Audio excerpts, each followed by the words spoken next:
dear audience, this is Matija Žuršić from the University of Ljubljana, Faculty of Social Sciences, Center for Spatial Sociology.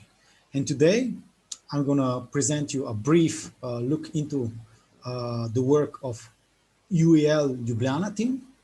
And more specifically, I will look at the importance of social networks in revitalizing former industrial urban areas. I will look at the renewal of the former tobacco factory in Ljubljana. First, let's take a look at the location of the tobacco factory. So the former tobacco factory, or in short, Tobačna, as we call it here in Ljubljana, is located at the outskirts of the central areas of the city, which is precisely around here. And first, it is important to mention that the tobacco factory has a long and very rich history. It was formulated in 1872, and in the beginning, it was one of the biggest factories in the Austrian part of monarchy in terms of tobacco production.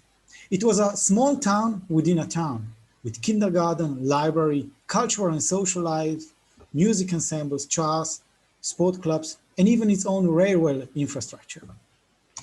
Here are a few pictures from that area, which show the rich cultural and historical production, industrial history of the old former tobacco factory.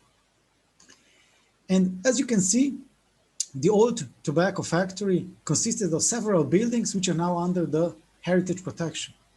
Nonetheless, due to the political and economic restructuration, this area, in fact, encountered huge transformation in the last period.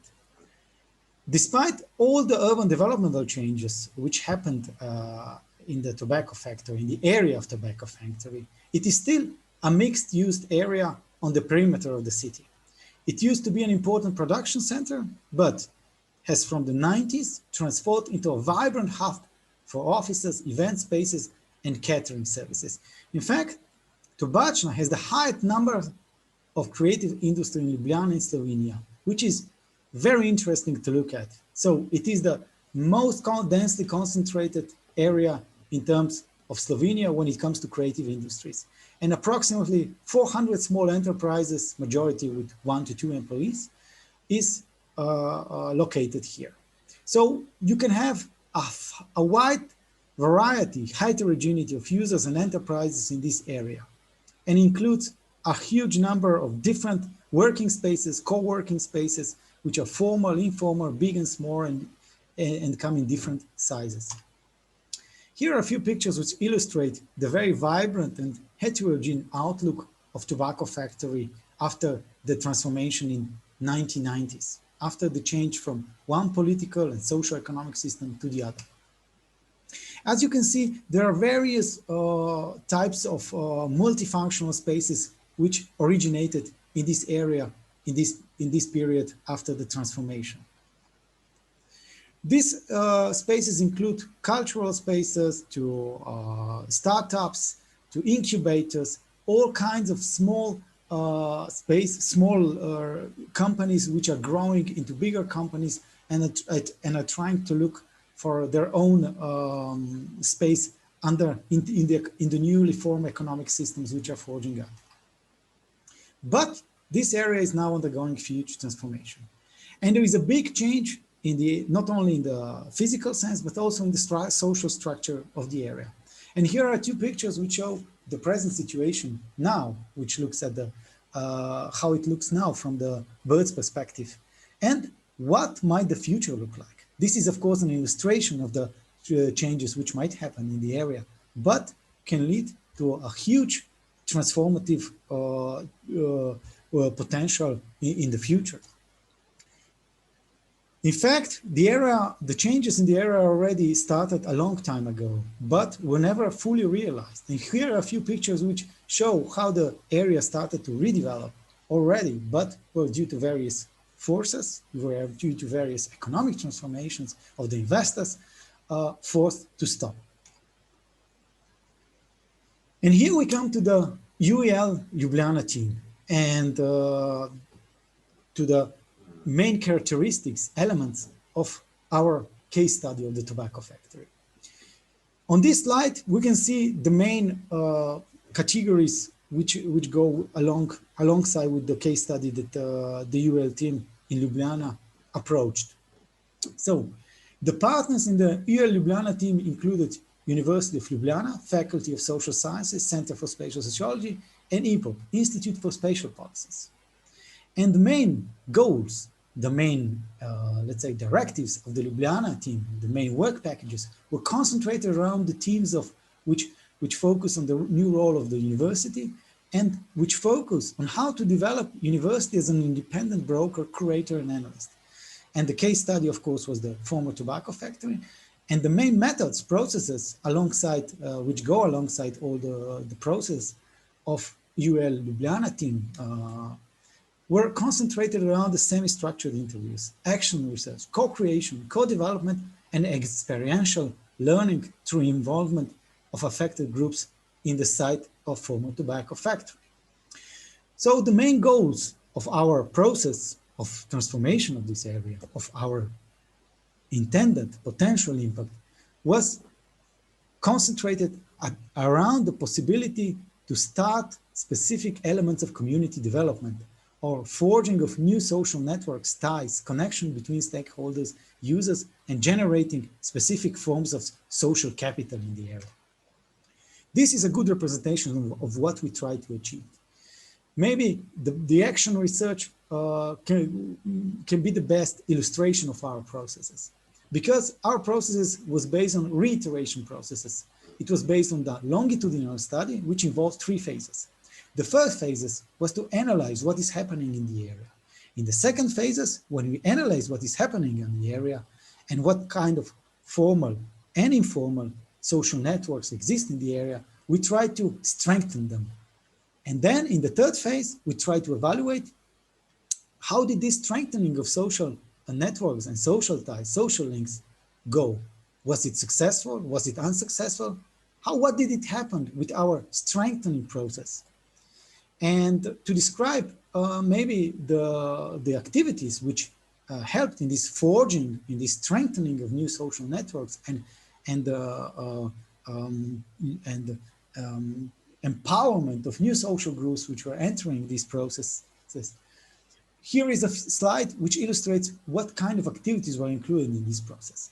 So from planting tulips to bicycle shed, to open days of artist atelier, to annual Jane's walks and various seasonal events which took place during this period.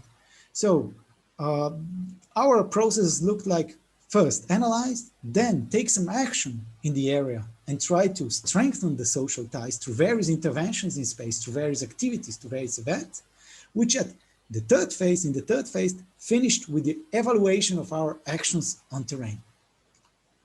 And here are a few slides which show the actions which were between the 2 evaluations, between the 2 research timeframes when we analyze what is happening in the area. So in between those 2 phases, this type of activities went through, like Jane's walk, and you can see a few pictures here. Then, do you know your neighbor, which went on several occasions and showed how your neighbors can be included in and become part of your daily social sphere.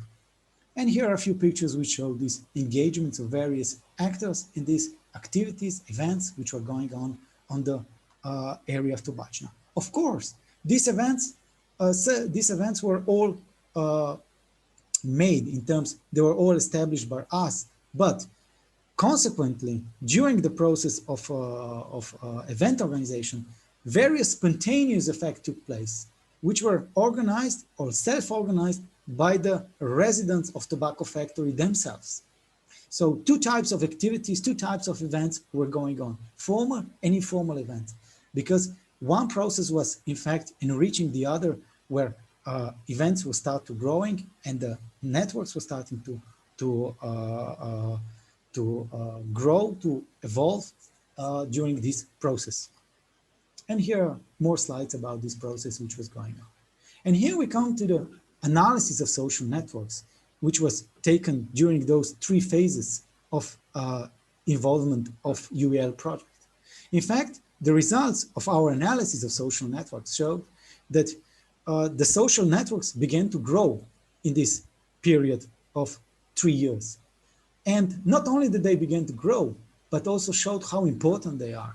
And this was the main result, in fact, which showed how important and what type of social capital do these social networks represent, and how you have to nurture them and how you have to pay attention to these informal and formal networks in order to let the area grow.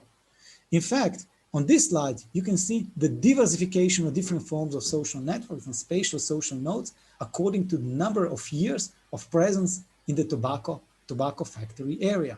So the more years that a certain actor, a certain stakeholder spent in the area, the richer, the more evolved its social network was. So the impact of Ljubljana team in sense of our actions was formulated in various ways. First, we formed various new conceptual and theoretical knowledge on the subject that was custom prepared for this case study and can be potentially replicated on similar cases. How to forge or how to start, how to empower, how to develop a stronger local community, stronger local ties, and stronger involvement of various stakeholders and local actors that exist in that area. We also formed a rich repository of information that facilitated further operation related to urban development on location. We also enabled the establishment of new communication channels, which is an extremely important surplus of UEL actions in this regard. And these new communication channels can be retained for years after the UEL project is finished. So developing legitimacy and empowerment of specific social groups, social capital related to the involvement of stakeholders in the terrain.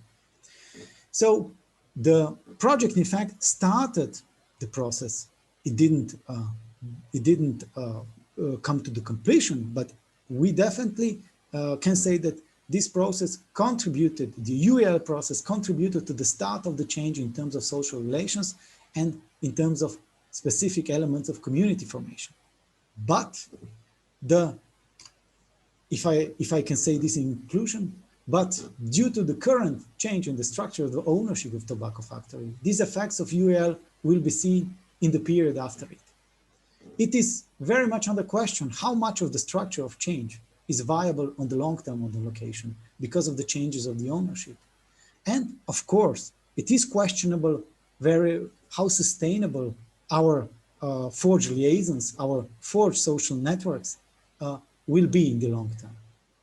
Nevertheless, the methodology and the experiences and the models after which these actions were taking place will stay, and the rich repository of the actions will be available for the formal and academic, formal, informal, and the academic community in order to study this case study. The intent was then to enable the transfer of knowledge regarding the possibilities of participation in spatial planning processes to weaker stakeholders, to the bottom-up stakeholders, on the basis of experiential and experimental pedagogy, which was part of the UEL process. UEL is on the level of Ljubljana an attempt to disclose the hidden, obscured, residual elements which are often paid less attention or even not taken into consideration, and in such way socially and politically empower specific types of non-active stakeholders on locations that are affected by uneven urban development. Of course, the question regarding the long-term processes for change remains open, but the new approaches towards the re-evaluation of hidden, obscured, residual elements in such cases are at least to a certain level definitely more visible now than were a few years ago before the UEL process started. Thank you for the attention, and thank you for your time.